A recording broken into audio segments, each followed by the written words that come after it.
비즈니스는 결코 복잡하지 않습니다. 그저 누군가의 문제를 해결해 주는 것일 뿐입니다. 2026년 현재 AI와 자동화가 세상을 뒤덮고 경제의 판도가 뒤바뀌는 대격변의 시대가 열렸습니다. 많은 사람들이 혁신을 부르짖으며 거창한 계획을 세우고 복잡한 데이터 속에서 길을 잃습니다. 하지만 대개 실패의 진짜 원인은 정작 섬겨야 할 사람에게 빠져들기보다 완벽한 계획 그 자체를 과하게 고민하기 때문입니다. 두려움 대신 우리가 진정으로 도울 사람에게 집중하지 않는다면 평생 분석만 하다가 아무것도 하지 못하게 될 것입니다. 돈은 결코 거저 생기지 않습니다. 돈은 철저하게 가치를 따릅니다. 부는 단순한 흥미가 아니라 타인에게 유익한 가치를 창출할 때 비로소 쌓이는 법입니다. 세상에 더 많은 가치를 제공할수록 더 많은 돈이 자연스럽게 따라오는 변하지 않는 법칙이 있습니다. 일론 머스크가 나사의 동향을 살피면서 스페이스X를 만든 것이 아닙니다. 그는 다른 경쟁자들의 방식을 모방하는 대신 우주라는 거대한 공간을 순수한 물리학의 관점으로 바라보았습니다. 그가 화성행을 선언했을 때 세상 사람들은 로켓 제작 비용이 너무 비싸다며 한결같이 반대했습니다. 당시 우주산업의 업계 표준은 로켓 한 대당 6,500만 달러라는 천문학적인 금액이었습니다. 하지만 머스크는 이런 관행적인 업계 표준을 단호하게 거부했습니다. 그는 본질적인 질문을 던졌습니다. 로켓은 도대체 무엇으로 만들어졌을까? 그는 거대한 로켓을 항공우주 등급의 알루미늄, 티타늄, 구리, 그리고 탄소 섬유라는 가장 기본적인 원자재 단위로 분해해 보았습니다. 그리고 다시 물었습니다. 이 재료들을 런던 금속거래소와 같은 원자재 시장에서 직접 구한다면 과연 얼마일까? 놀랍게도 순수한 재료의 값은 전체 로켓 가격의 겨우 2%밖에 되지 않았습니다. 나머지 98%는 그저 기존 시스템이 만들어낸 거대한 비효율이었던 것입니다. 머스크는 남들을 모방하는 대신 처음부터 완벽하게 논리적인 제1원리 사고법으로 접근했습니다. 그 결과 그는 우주 여행의 비용을 단숨에 10분의 1로 낮추는 기적을 만들어냈습니다. First Principle, 즉 제1원리 사고법은 세상을 가장 본질적인 진실로 쪼개어보는 물리학적 방식입니다. 비즈니스에서 사람들이 저지르는 가장 큰 실수 중 하나는 바로 유추에 의존해서 생각하는 것입니다. 유추에 의한 사고란 단순히 경쟁자가 하는 것을 지켜보고 그것을 조금 더 잘하려고 애쓰는 것을 말합니다. 동네에 커피숍이 잘 되는 것을 보면 자신도 무작정 커피숍을 엽니다. 잘 나가는 유튜버를 보면 그 사람의 썸네일과 제목을 그대로 따라합니다. 하지만 이것은 아주 치명적인 함정이 될 수 있습니다. 남을 무작정 따라하게 되면 그 사람이 가진 비효율과 두려움, 그리고 치명적인 실수까지도 고스란히 따라하게 되기 때문입니다. 모든 것을 근본적인 진실의 단위로 쪼개고 가장 확실한 것이 무엇인지 질문해야 합니다. 그리고 바로 그 지점에서부터 논리를 완전히 새롭게 쌓아 올려야 합니다. 사업을 시작할 때 애플이나 구글처럼 어떻게 멋진 제품을 만들지 묻지 마십시오. 그 대신 내 고객이 가진 가장 근본적인 문제는 과연 무엇인가? 라고 질문해야 합니다. 가령 고객이 일상 속에서 너무 피곤함을 느낀다는 문제를 발견했다고 가정해 보겠습니다. 유추에 의한 뻔한 해결책은 그저 또 다른 커피를 파는 것입니다. 하지만 퍼스트 프린시플에 기반한 근본적인 해결책은 직장인을 위한 낮잠 캡슐이 될 수도 있고 강력한 영양 보충제나 수면의 질을 높이는 최고급 매트리스가 될 수도 있습니다. 일론 머스크가 전기차 배터리팩을 분석할 때도 마찬가지였습니다. 사람들은 과거의 데이터를 들먹이며 배터리는 킬로와트 시당 600달러였으니 앞으로도 항상 비쌀 수밖에 없다고 단언했습니다. 하지만 그는 배터리를 코발트, 니켈, 알루미늄, 탄소라는 분자 수준까지 철저하게 쪼개서 분석했습니다. 그 결과 이 원자재들을 시장에서 직접 구매해 조합하면 킬로와트 시당 겨우 80달러밖에 안 된다는 근본적인 진실을 깨달았습니다. 600달러와 80달러의 거대한 차이, 혁신과 엄청난 부의 기회는 바로 그 차이와 비효율 사이에 조용히 존재합니다. 경쟁자만 바라보지 말고 숨겨진 진실을 똑바로 바라보아야 합니다. 비즈니스의 본질을 꿰뚫기 위해 반드시 값비싼 MBA 학위가 필요한 것은 아닙니다. 사실 대부분의 전통적인 MBA 과정은 세상을 바꾸는 창업가가 아니라 말 잘 듣는 우수한 직원이 되는 법을 가르칠 뿐입니다. 퍼스널 MBA의 저자 조시 카우프만은 길거리의 작은 레모네이드 가판대부터 거대한 구글 제국에 이르기까지 세상의 모든 비즈니스는 정확히 5가지 핵심 요소로 이루어진다고 말합니다.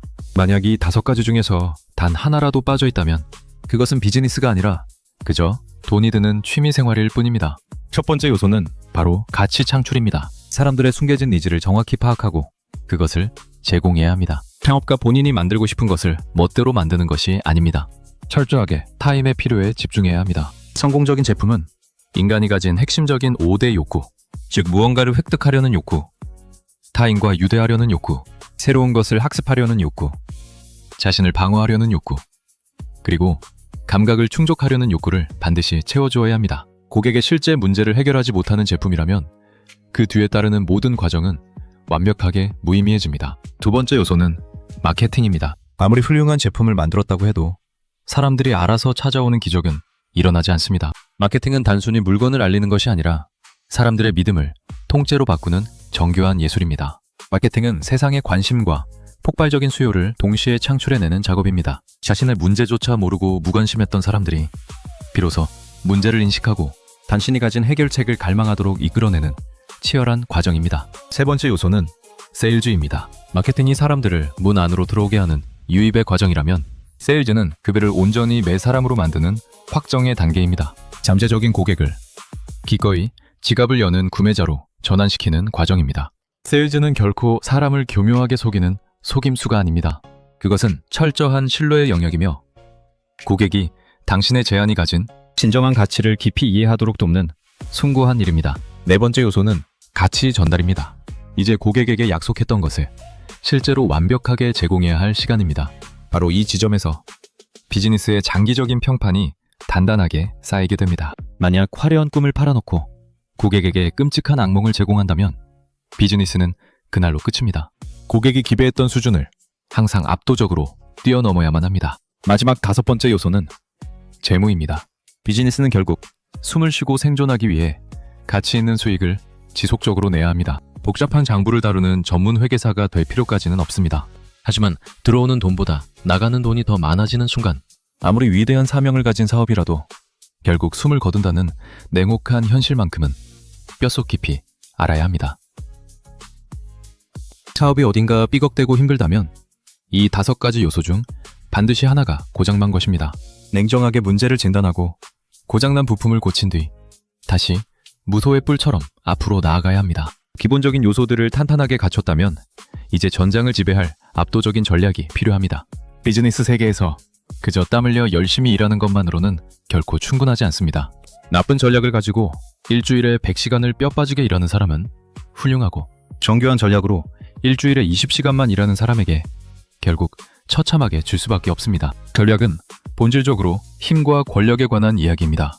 여기서 말하는 힘이란 지속적으로 남들과 차별화된 압도적인 결과를 만들어낼 수 있는 특정한 조건들의 집합을 의미합니다. 쉽게 말해 경쟁자가 감히 당신의 이익을 빼앗아가지 못하도록 철벽 같은 방어막을 치는 것입니다. 전략의 대가 해밀턴 헬머는 비즈니스를 무너뜨릴 수 없게 만드는 7가지의 지속 가능한 힘을 제시했습니다. 물론 이 7가지를 완벽하게 다 가질 필요는 없습니다. 하지만 치열한 시장에서 살아남으려면 최소한 단 하나라도 자신만의 강력한 무기로 만들어야 합니다. 첫 번째 힘은 규모의 경제입니다. 회사의 덩치가 커질수록 제품 하나를 만드는 데 드는 비용이 극적으로 절감되는 구조를 뜻합니다. 글로벌 미디어 제국이 된 넷플릭스를 예로 들어보겠습니다. 그들이 하우스 오브 카드 같은 오리지널 콘텐츠 한 편을 제작할 때 무려 1억 달러라는 천문학적인 돈을 쏟아부었습니다.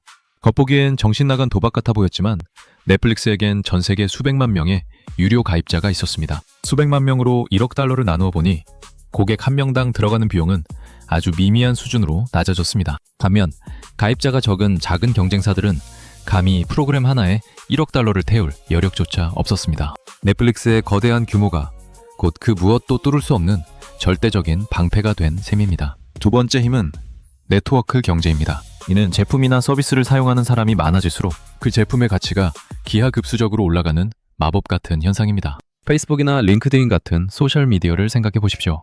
당신이 페이스북을 떠나는 순간 그곳에 있는 수많은 친구들과의 소중한 연결고리가 끊어지게 됩니다. 새롭게 등장한 소셜 네트워크는 초기에는 사용자가 아무도 없기 때문에 그 자체로 아무런 가치가 없습니다. 그래서 기존의 거대한 네트워크를 선점한 기업의 아성을 무너뜨리는 것은 계란으로 바위치기보다 어려운 일입니다. 세 번째 힘은 카운터 포지셔닝입니다. 초기 자본이 부족한 스타트업 창업자들에게 가장 강력하게 추천하는 전략 중 하나입니다. 이 전략은 거대 경쟁사가 도저히 따라할 수 없는 완전히 새롭고 파괴적인 비즈니스 모델을 시장에 도입하는 것입니다. 경쟁사가 섣불리 당신을 따라했다가는 자신들의 기존 캐시카우 사업에 치명적인 타격을 입게 만드는 영리한 덫입니다. 역사적인 코닥의 몰락을 떠올려 보십시오. 코닥은 놀랍게도 75년도에 세계 최초로 디지털 카메라를 개발했지만 그들은 오직 필름을 팔아 막대한 수익을 내는 데에만 의존하고 있었습니다. 그들 역시 디지털이 다가올 미래라는 것을 뻔히 알고 있었습니다.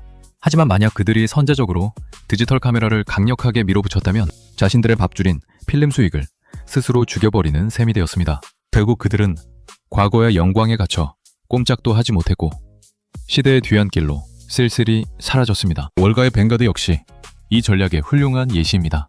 그들이 시장에 저비용 인덱스 펀드를 도입하며 돌풍을 일으켰을 때 거대한 월스트리트의 대형 은행들은 감히 이를 따라할 수 없었습니다. 그들의 주된 수익원은 엄청나게 비싼 펀드 수수료였기 때문입니다. 뱅가드를 따라 수수료를 낮췄다가는 은행 전체의 수익이 통째로 날아갈 판이었습니다. 그러니 스타트업이라면 기존의 거인들이 감히 모방할 엄두조차 내지 못할 그런 배담한 비즈니스 방식을 찾아야 합니다. 네 번째 힘은 전환 비용입니다. 고객이 당신의 서비스를 떠나 다른 곳으로 옮겨가는 과정을 아주 고통스럽고 힘들게 만드는 것입니다. 물론 고객을 억지로 감옥에 가두라는 뜻이 아닙니다. 고객의 일상적인 삶 속에 너무나 깊숙이 스며들어서 그것을 빼내어 다른 것으로 바꾸는 것 자체가 끔찍한 번거로움이 되게 만드는 것입니다. 애플의 거대한 생태계를 생각해 보십시오. 사용자가 아이폰을 사고 맥북을 열고 아이패드로 작업하며 모든 데이터를 아이클라우드에 연동시켜 놓았다면 이 모든 완벽한 조화를 버리고 안드로이드 생태계로 갈아타는 것은 생각만 해도 머리 아픈 악몽이 됩니다. 고객은 결국 그 편리함과 익숙함에 젖어 기꺼이 그곳에 머물게 됩니다. 다섯 번째 힘은 브랜딩입니다. 브랜딩은 그저 예쁜 로고를 만들거나 그럴싸한 슬로건을 외치는 것이 아닙니다. 브랜딩의 진짜 의미는 객관적으로 완전히 똑같은 제품과 제안에도 불구하고 사람들의 머릿속에 훨씬 더 높은 가치를 부여하게 만드는 마법입니다. 미국의 한 아침 방송에서 진행한 흥미로운 실험이 있습니다. 창고형 매장 코스트코에서 파는 6,600달러짜리 다이아몬드 반지와 최고급 주얼리 브랜드 티파니의 16,600달러짜리 반지를 나란히 놓고 비교했습니다. 블라인드 테스트를 진행한 보석 전문가는 놀랍게도 가격이 훨씬 싼 코스트코 반지의 품질이 객관적으로 더 훌륭하다고 평가했습니다. 하지만 사람들은 여전히 그 영롱한 티파니 블루박스를 손에 넣기 위해 기꺼이 $10,000라는 거금을 추가로 지불합니다. 도대체 왜일까요? 위대한 브랜드는 사람들의 마음속에 자리한 불확실성을 완벽하게 지워주기 때문입니다. 사람들은 티파니라는 이름이 주는 영원한 약속과 낭만에 신뢰합니다. 반면 코스트코의 대형 카트 안에서 로맨스를 기대하는 사람은 아무도 없습니다. 바로 그 보이지 않는 신뢰의 격차가 엄청난 돈을 쓸어 담는 브랜딩의 힘입니다. 여섯 번째 힘은 독점 자원입니다. 세상 그 누구도 가지지 못한 오직 당신만이 가진 특별한 무언가를 뜻합니다. 강력한 원천 특허가 될 수도 있고 대체 불가능한 목 좋은 위치일 수도 있으며 천재적인 두뇌들이 모인 드림팀이 될 수도 있습니다. 애니메이션의 명가 픽사는 업계 최고의 창의적인 천재들로 구성된 브레인 트러스트라는 핵심 두뇌 집단을 보유하고 있었습니다. 거대한 디즈니조차 이들의 창의성을 도저히 흉내낼 수 없었기에 결국 천문학적인 돈을 주고 픽사 전체를 인수해버렸습니다. 특정 분야에서 누구도 범접할 수 없는 최고의 자리에 오르는 것. 그것이 바로 독점입니다. 마지막 일곱 번째 힘은 프로세스 파워입니다. 남들은 흉내조차 낼 수 없는 독보적이고 미친 듯한 효율성으로 업무를 해내는 조직의 능력입니다. 일본의 자동차 기업 토요타는 낭비를 극한으로 줄인 토요타 생산 시스템을 개발했습니다. 그들은 자신들의 압도적인 효율성에 너무나 큰 자신감이 있었기에 최대 경쟁사인 미국의 GM 경영진을 직접 초청해 공장의 모든 제조 공정을 샅샅이 공개하기까지 했습니다. 하지만 GM은 눈앞에서 모든 것을 보고도 결코 토요타를 따라할 수 없었습니다. 토요타의 효율성은 단순히 기계나 매뉴얼에서 나오는 것이 아니라 현장에서 일하는 모든 직원의 영혼과 기업 문화 깊숙이 뿌리내린 것이었기 때문입니다. 이는 수십 년에 걸쳐 자연스럽게 체득된 보이지 않는 숨결과도 같았습니다. 이렇게 제1원리 사고법과 비즈니스의 5가지 요소, 그리고 전략의 7가지 힘까지 성공을 위한 모든 객관적인 무기를 갖추었다고 가정해보겠습니다. 하지만 이 모든 완벽한 조건도 정작 사업가 스스로를 믿지 않는다면 한낱 휴지 조각에 불과합니다. 결국 모든 위대한 여정의 핵심은 심리와 믿음, 그리고 그것을 실행하는 사람의 이야기입니다. 누구에게나 마이클 조던 같은 위대한 천재성이 내면 깊은 곳에 숨쉬고 있습니다. 하지만 대부분의 사람들은 실패가 주는 끔찍한 두려움 때문에 감히 첫 발조차 내딛지 못할 뿐입니다. 내가 실패했을 때 남들이 어떻게 평가할지가 너무나 두렵기 때문입니다. 초라하게 작게 시작하거나 넘어지고 다시 시작하는 상처투성이의 모습을 세상에 들키는 것이 겁나는 것입니다. 그러나 성공한 이들의 진짜 목적은 가장 깊은 아픔과 상처에서 피어난다는 진실을 깨달아야 합니다. 인생에서 가장 견디기 힘들었던 바로 그 순간들이 훗날 지금 도움이 필요한 누군가를 가장 잘 도울 수 있는 강력한 무기가 됩니다. 제프 베조스가 세계 최대의 기업을 창업할 때 썼던 유명한 후회 최소화 원칙을 떠올려 보십시오. 그가 편안하고 안정적인 직장을 박차고 나와 텅 빈 차고지에서 인터넷 사업을 시작하기 전 스스로에게 던진 질문은 단 하나였습니다. 훗날 80살의 노인이 되어 흔들의자에 앉아 인생을 돌아보았을 때 이 무모한 도전을 하다가 실패했다는 사실을 후회할까? 대답은 확고한 아니요 였습니다. 하지만 만약 실패가 두려워 아예 시도조차 해보지 않는다면 그것은 죽는 날까지 가슴을 치며 후회할 것이 너무나도 분명했습니다. 나이가 들어서 만약 그때 내가 그 일을 시작했더라면 어땠을까? 라고 중얼거리며 쓸쓸히 후회하고 싶지 않았던 것입니다. 세상을 바꾸기 위해 반드시 일론 머스크 같은 세계의 천재일 필요는 없습니다. 벽에 걸린 화려한 학위나 이력서에 가득 찬 대단한 경험도 본질이 아닙니다. 내면에 자리 잡은 부족한 믿음이 실제로 비즈니스가 어떻게 돌아가는지에 대한 단순하고 명쾌한 진실을 가리도록 내버려두지 마십시오. 어떻게 웹사이트를 만들지, 어떻게 거대한 자금을 마련할지 같은 기술적인 질문에 대한 낡은 집착을 당장 멈추십시오. 수많은 기술이 매일 새롭게 탄생하는 2026년의 AI 시대에 어떻게라는 방법론은 항상 상황에 따라 유연하게 변하게 되어 있습니다. 진정으로 뼈에 새기고 고집해야 할 것은 바로 왜 이 일을 해야 하는가, 그리고 누구를 위해 이 일을 할 것인가 입니다. 당신은 지금 누구의 문제를 해결해주고 있습니까? 왜 그들의 문제를 해결하는 것이 심장을 뛰게 할 만큼 중요한가요? 돕고자 하는 대상과 그 간절한 이유를 완벽하게 이해한다면 그것을 이루어낼 방법은 어떻게든 기적처럼 눈앞에 나타나게 될 것입니다. 돈은 비즈니스의 생존을 위해 반드시 필요한 중요한 도구임에 틀림없습니다. 우리가 살기 위해 산소가 절대적으로 필요하듯 기업은 돈이 있어야 숨을 쉴 수 있습니다. 하지만 우리가 오직 숨을 쉬기 위해서만 살아가는 것이 아니듯 단지 돈만을 벌기 위해 사업을 시작해서는 안 됩니다. 돈이 비즈니스의 유일한 최우선 목표라면 뼈를 깎는 고통과 짙은 어둠의 시기가 찾아왔을 때 가장 먼저 백기를 들고 포기하게 될 것입니다. 위대한 성취로 가는 길은 분명히 눈물나게 고통스러울 것입니다. 하지만 진정으로 누군가의 삶을 돕고 세상의 문제를 해결하겠다는 확고한 사명감이 있다면 칠흑 같은 어둠 속에서도 끝내 계속해서 나아갈 방법을 찾아내고야 말 것입니다. 완벽해질 때까지 기다리지 마십시오. 지금 당장 서투르고 엉망진창인 상태로 행동하며 시작하십시오. 스스로에게 처음에는 형편없어도 괜찮다고 너그럽게 허락하십시오. 위대함을 향해 나아갈 때 어설픈 조음은 오히려 진짜 위대함을 가로막는 치명적인 적이 됩니다. 항상 안전하고 익숙한 영역 안에만 몸을 웅크리고 있다면 대면에 잠든 진짜 위대함은 영원히 세상 빛을 보지 못하게 될 것입니다. 성공한 사람들과 평범한 사람의 유일하고도 결정적인 차이는 그들은 남들이 두려워할 때 일단 시작했고 남들이 절망하며 포기할 때조차 끝까지 계속해 나갔다는 그 단 하나의 사실뿐입니다. 모든 사람 안에는 세상을 바꿀 엄청난 천재성이 숨쉬고 있습니다. 세상에 기여하고 해결할 수 있는 특별한 문제가 반드시 존재합니다. 방법을 모른다는 핑계로 가로막히지 마십시오. 두려움이라는 환상이 위대한 여정을 멈추게 하지 마십시오. 비즈니스의 원칙을 활용하고 5가지 핵심 요소를 구축하며 독보적인 힘을 찾아내십시오. 그리고 그 무엇보다도 본인의 가능성을 미친 듯이 믿으십시오. 그것이 바로 가치를 창출하고 부를 끌어당기는 가장 첫 번째 법칙입니다. 지금 대담한 강력함이 느껴진다면 그것은 운명이 보내는 명백한 신호입니다. 그 뜨거운 감정을 당장 따라가 거침없이 다음 단계를 밟으십시오. 비즈니스의 세계에 발을 들인 것을 환영합니다. 이제 작고 평범했던 취미가 어떻게 세상에서 가장 거대한 커리어와 수익으로 폭발할 수 있는지 그 놀라운 진실을 제 2부 이야기에서 바로 확인해 보겠습니다.